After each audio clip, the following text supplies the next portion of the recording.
নমস্কার, ব্রেকিং বাংলায় আপনাদের স্বাগত। আমি জয়ন্ত মজুমদার। অনেক খবর মিডিয়াতে পাচ্ছেন না, কারণ মিডিয়াও ভালো হয়ে যাচ্ছে ক্রমশ।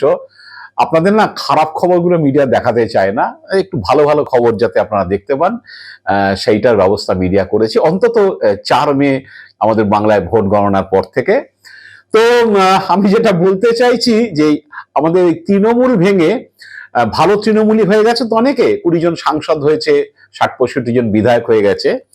তা 20 জন সাংসদ ভালো তৃণমূল হয়ে তারা আবার অন্য দলে চলে গেল, এনসিপিআইতে। অনেকে তৃণমূলের বিরুদ্ধে অনেক কিছু বললো টললো। দিল্লিতে কেন্দ্রীয় মন্ত্রীর বাড়িতে বৈঠক হলো একাধিকবার, কেন্দ্রীয় মন্ত্রী ভূপেন্দ্র যাদবের বাড়িতে।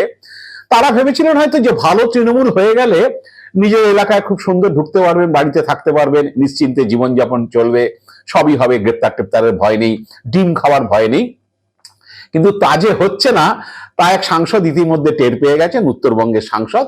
আজকের আমি সেইটা নিয়েই আলোচনা করব যে ডিমের ভয়ে তিনি বাড়িতে ঢুকতে পারলেন না, চলে গেলেন অন্যত্র।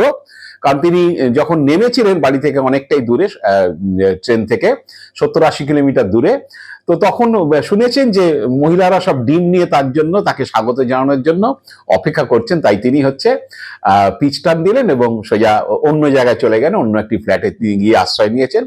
এবং তার স্ত্রী, তিনিও কলকাতা থেকে আর ওই উত্তরবঙ্গের সেই বাড়িতে যাচ্ছেন না। আজকে ভিডিও সেই নিয়ে আপনাদের সামনে বিস্তারিত আলোচনা করব। এবং তার আগে দর্শক বন্ধুদের কাছে জানিয়ে রাখি যে যারা আমার চ্যানেলটি এখনো সাবস্ক্রাইব করেননি, তাদের কাছে অনুরোধ রইল আমার চ্যানেলটিকে সাবস্ক্রাইব করুন, বেল বাটনটি প্রেস করুন এবং অল অপশন বাটনটি চাপুন, যাতে আমার ভিডিও আপনারা সময় মতো পেয়ে যেতে পারেন। আর দর্শক বন্ধুদের কাছে অনুরোধ করব যে যদি ভিডিও ভালো লাগে তাহলে বন্ধু বান্ধবদের কাছে শেয়ার করুন। তো আসছি আজকের এপিসোডে যে তৃণমূলের যে সাংসদ ছিলেন 28 জন, তার মধ্যে আপনারা জানেন ভোটের ফলাফল বেরোনোর পরে সেই সাংসদদের 20 জন এনসিপিআই তে যোগদান করেছেন। এনসিপিআই মানে এক নামগোত্রহীন পার্টি, তাতে যোগদান করেছেন। তারা তৃণমূল ছেড়ে বেরিয়ে গেছেন, ভালো তৃণমূল হয়ে গেছেন এবং তারা এনডিএ কে সমর্থন করতে চান। তো সেটা নিয়ে বেশ ভালো দিব্যি, তাদের কোনো সমস্যা হচ্ছিল না। দিল্লিতে বসেছিলেন অনেকেই, বসে বেশ জল মাপছিলেন, মাছিলে বসে কোন দিকে কি হচ্ছে না হচ্ছে। তারা একটা মোটামুটি আস্থানা পেয়ে গেছেন যে বিজেপি তাদের সমর্থন করছে এবং তারা ইন্ডিয়াকে যত সমর্থনের আশ্বাস দিয়েছেন, তাদের জন্য নতুন পার্টির ব্যবস্থা করে দেওয়া হয়েছে। ভূপেন্দ্র যাদবের বাড়িতে বৈঠকও হয়েছে গত 8 জুন প্রথমবার। পরে আরেকবার তারা বসেছিলেন স্পিকারের কাছে যাওয়ার সময়। তারা যখন সবাই সদল বলে গিয়ে স্পিকারকে জানিয়েছে যে আমরা আস্তেকার তৃণমূলে নেই, আমরা ভালো তৃণমূল হয়ে গেছি, কালীঘাট তৃণমূলের আর নেই, এবং আমরা এনসিপিআই নামে ত্রিপুরার একটি পার্টিতে যোগদান করেছি, আমাদের স্বীকৃতি দিন, আলাদা বসার ব্যবস্থা করে দিন। বেশ হয়েছিলেন, সুন্দর ব্যবস্থা হয়ে গেছে, বিজেপির সঙ্গে বন্দোবস্ত হয়ে গেছে। তাহলে আর এলাকায় গেলে চোর শুনতে হবে না, ডিম খেতে হবে না, বাড়ি ভাঙচুর হবে না, অ্যারেস্ট হতে হবে না। কিন্তু সেটা যে সম্ভব হচ্ছে না, সেটা মঙ্গলবার দিন টের পেয়ে গেছেন কুচবিহারের সাংসদ জগদীশ চন্দ্র বাসুনিয়া। যেটা জানা যাচ্ছে, মিডিয়াতে সব খবর বিশেষ দেখবেন না, জগদীশ চন্দ্র বাসুনিয়া 4 তারিখের পর থেকে তিনি এমপি কোচবিহারের, এবং তার স্ত্রী সঙ্গীতা রায় বাসুনিয়া তিনি সিতাইয়ের বিধায়ক। কারণ 24 সালে জগদীশ চন্দ্র বাসুনিয়া তিনি 21 সালে সিতাই থেকে বিধায়ক হয়েছিলেন। 24 সালে সাংসদ হয়ে যাওয়ার পর তার খালি আসনে স্ত্রী সঙ্গীতা বিধায়ক হয়েছেন। তা দুজনকে 4 তারিখের পর থেকে সিতাইতে দেখা যায়নি। সঙ্গীতা কলকাতায় রয়েছে, তিনি বিধানসভায় ঋতব্রত যে তৃণমূল মানে ভালো তৃণমূল, তাতে তিনি যোগদান করেছেন খুব সক্রিয় ভূমিকায়। এবং জগদীশ চন্দ্র বাসুনিয়া কাকলি ঘোষ দস্তিদারদের সঙ্গে, কাকলি ঘোষ দস্তিদার বা শতাব্দী রায় এদের সঙ্গে গিয়ে ভালো তৃণমূল হয়েছেন, ভালো সাংসদ হয়ে গেছেন, কোনো ঝামেলা নেই। এবং এই তৃণমূল দল ভাঙার পেছনে উনি নাকি বাসুদেব জগদীশ চন্দ্র বাসুনিয়া নাকি প্রচন্ড খেটেছেন, অনেকের সঙ্গে যোগাযোগ করেছিলেন। তা তিনি যখন সোমবার রাতে পদাতিক এক্সপ্রেসে উঠে মঙ্গলবার দিন দুপুরবেলা নিউ কোচবিহার স্টেশনে পৌঁছেছিলেন, স্টেশনে পৌঁছতেই জগদীশ চন্দ্র বাসুনিয়া খবর পেয়ে যান যে তার সিতাইয়ের বাড়িতে কুচবিহারে, সেখানে সব মহিলা সব অপেক্ষা করছে তাকে স্বাগত জানাবে বলে, এবং হাতে ডিম আছে এবং প্রবল বিক্ষোভের মুখে পড়বেন। তো তিনি সেটা শুনে তিনি আর ওই মুখো হননি, সঙ্গে সঙ্গে পুলিশ পাহারায় তার সঙ্গে তার ছোট নাতিও ছিল কোলে। অনেকে বলছেন যে নাতিকে কোলে রাখা হয়েছে যাতে স্টেশনেই কোনো বিক্ষোভ টিক্ষোভের মধ্যে ঝামেলার মধ্যে না পড়েন। একটা বাচ্চা ছেলেকে সঙ্গে রয়েছে। পুলিশ প্রহরাতে হচ্ছে গাড়িতে করে তিনি কুচবিহারে চলে আসেন।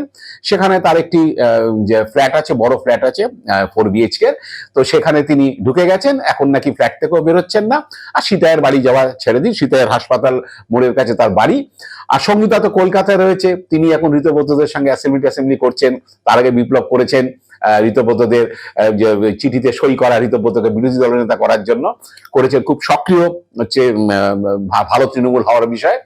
তো এবার বাসুদেব বাসনিয়া, জগদীশ চন্দ্র বাসনিয়া যখন স্টেশনে নেমেছেন তখন নতুন বাজারে, সিতাইয়ের নতুন বাজারে মহিলারা হচ্ছে দাঁড়িয়ে জমায়েত করেছিলেন এবং তারা সংবাদ মাধ্যমকে বলেছেন যে অত্যাচারী জগদীশ চন্দ্র বাসনিয়া, সঙ্গীতা বাসনিয়াকে সিতাইতে তারা ঢুকতে দেবেন না এবং 4 তারিখের পরে তারা সিতাইয়ের বাইরেই রয়েছেন, তারা তাদেরকে বাড়িতে ঢুকতে দেবো না এই অত্যাচারী হচ্ছে এই দম্পতিকে। তো সেই মহিলারা কি বলেছেন আমি আপনাদের একটু শুনিয়ে দিন, শুনুন। জগদীশ বসনিয়া এবং সঙ্গীতা বসনিয়া এতদিন পর 4 তারিখের পর থেকে উনি বাইরে ছিলেন এবং আজকে উনি তার বাড়িতে আসবেন। তাই আমরা সাধারণ জনগণ মিলে সবাই আমরা ডিম দিয়ে স্বাগতম জানাবো এবং তাকে আমরা পচা ডিম মারবো তার গায়ে এবং তাকে শীতেই বাড়িতে আমরা ঢুকতে দেবো না। এই জন্য আমরা সাংসদের অপেক্ষায় আছেন আপনারা? সাংসদের অপেক্ষায় আছি, কতক্ষণে আসবে। ওর জন্য শীতে এলাকায় আমরা জায়গা রাখি না এবং রাখবো না। যতই জিতুক কিন্তু এখানে ওর জায়গা নেই। আপনারা শুনলেন তো। এইবার হচ্ছে জগদীশ চন্দ্র বাসনিয়া সীতায় ঢুকতে চেষ্টা করেছে, তিনি ভয়ের চোটে, ডিমের ভয়ে, বিক্ষোভের ভয়ে হচ্ছে তিনি চলে গেছেন, বাড়িমুখ হননি, কুচবিহার শহরে গিয়ে রয়েছেন এবং 4 তারিখ থেকে তাদের আর সীতায়ের বাড়িতে পাওয়া যাচ্ছে না। লোকজন, এলাকার লোকজন হচ্ছে ক্ষিপ্ত, বিজেপি সমর্থকরা আছে, কারণ বিজেপি সমর্থকরা 7 জুনে ওই জগদীশ চন্দ্র বাসনিয়া বাড়ির সামনে বিক্ষোভ দেখিয়েছিলেন। তারা স্লোগানও দিয়েছিলেন, জগদীশ চন্দ্র বাসনিয়া দূর হটো, কাঠমানিঘর জগদীশ দূর হটো, জগদীশের চামড়া তুলে দেবো আমরা, জগদীশের বিরুদ্ধে লড়তে হবে একসাথে। তো সেই সব তারা স্লোগান দিয়েছিলেন। তো হাওয়া তখন থেকে নিশ্চয়ই জগদীশ চন্দ্র বাসনিয়া বুঝে গিয়েছিলেন যে হাওয়া গরম আছে, বিজেপির সঙ্গে থেকে কি বলে ভালো তৃণমূল হয়ে গিয়েও কিন্তু নিস্তার নেই।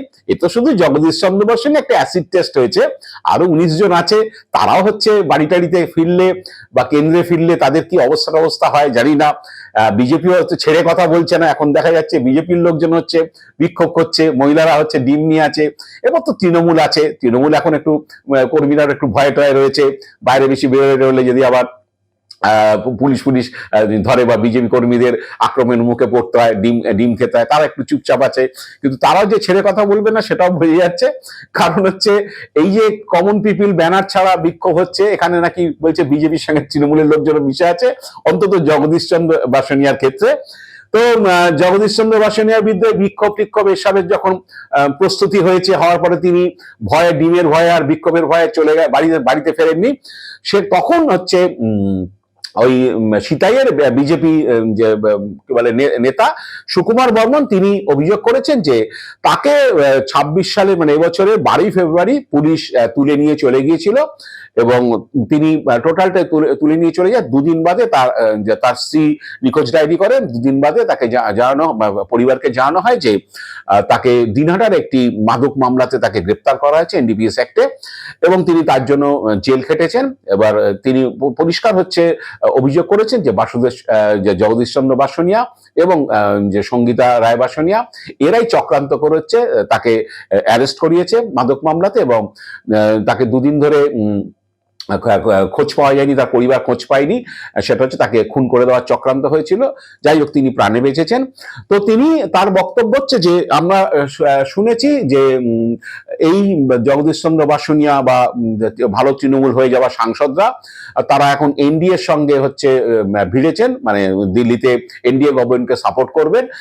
তারা যদি বিজেপিকে সমর্থন করেন বা এই জগদীশ চন্দ্র বাসনিয়া যদি বিজেপিকে সমর্থন করেন, এটা তাদের পক্ষে খুব অস্বস্তিদায়ক হবে এবং তারা চাইছেন না যে এই তিনি এবং তার স্ত্রী সুকুমার এবং সুকুমার স্ত্রী তারা চাইছেন না যে জগদীশ চন্দ্র বাসুনিয়াকে বিজেপি কোনো রকম ভাবে আশ্রয় দিক, কারণ তিনি যেটা করেছেন সেটা ঠিক না। এবং তিনি একইভাবে বলেছেন যে বিজেপি যতই জগদীশ চন্দ্র বাসুনিয়াকে হচ্ছে বা স্ত্রীকে আশ্রয় দিক বা তাদেরকে সাহারা দিক, যে কোনো সমস্যা হবে না, তাতে কিন্তু বিক্ষোভ কমবে না। কারণ হচ্ছে তিনি জগদীশ চন্দ্র যা করে গেছেন বা তার স্ত্রী যেগুলো করেছেন সেগুলো কিন্তু মানুষ ক্ষমা করবেন না, বিজেপি কর্মীরা ক্ষমা করবে না। বিজেপি কর্মীরা কোনোভাবেই চাইছে না যে কোনোভাবে জগদীশ চন্দ্র বাসুনিয়া হচ্ছে বিজেপির সাহায্য পাক বা বিজেপির আশ্রয় থাকুক বা বিজেপির সঙ্গে থাকুক, মিলেমিশে থাকুক, এটা তারা চাইছেন না। তো এইসব ধরনের কথা বলেছেন, যাই না এইসব ব্যাপারে বিজেপির নেতৃত্ব, রাজ্য নেতৃত্ব কি বলবেন বা কি করবেন। তবে যারা 20 জন ভেবেছিলেন যে দল তো ছেড়ে দিলাম, ভালো তৃণমূল হয়ে গেলাম, বিজেপির সংস্পর্শে চলে গেলাম, গিয়ে নেতার বাড়িতে বৈঠক করলাম, ডিনার ফিনার করলাম, বেশ নিশ্চিন্ত, কোনো ঝামেলা নেই, এখন তো প্রশাসন বিজেপির হাতে, সুতরাং বুক ফুলিয়ে বাড়িতে ঢুকতে পারবো, বুক ফুলিয়ে রাজনীতি করতে পারবো, অ্যারেস্টের ভয় নেই, ডিম খাওয়ার ভয় নেই, সেটা যে হবে না সেটা কিন্তু অশ্বিনী সংকেত দেখা দিয়েছে। এখন জগদীশ চন্দ্রকে দিয়ে হয়েছে, আগামী দিনে কাকে কাকে দিয়ে হবে আমি জানি না। হয়তো জগদীশের মতো জগদীশকে যেমন স্বাগত জানানোর জন্য ডিম নিয়ে অপেক্ষা করছিল লোকজন বা বিক্ষোভ দেখানো হয়েছে তার বাড়ির সামনে, ভবিষ্যতে হয়তো আরো অনেকের কপালে হয়তো এই বিক্ষোভ এবং এই যে ডিম থেরাপি বা ডিম নিয়ে স্বাগত জানানোর বিষয়টা হয়তো নাচছে। এবং যাই না এরপরে বাকি 19 জন কিভাবে হচ্ছে বিষয়গুলো সামাল দেবেন, আর জগদীশ চন্দ্র বাসুনিয়া কতদিন কুচবিহারে থাকবেন বা সীতার বাড়িতে আদৌ তিনি ঢুকতে পারবেন কিনা, সেই নিয়ে কিন্তু প্রশ্নচিহ্ন রয়ে গেছে।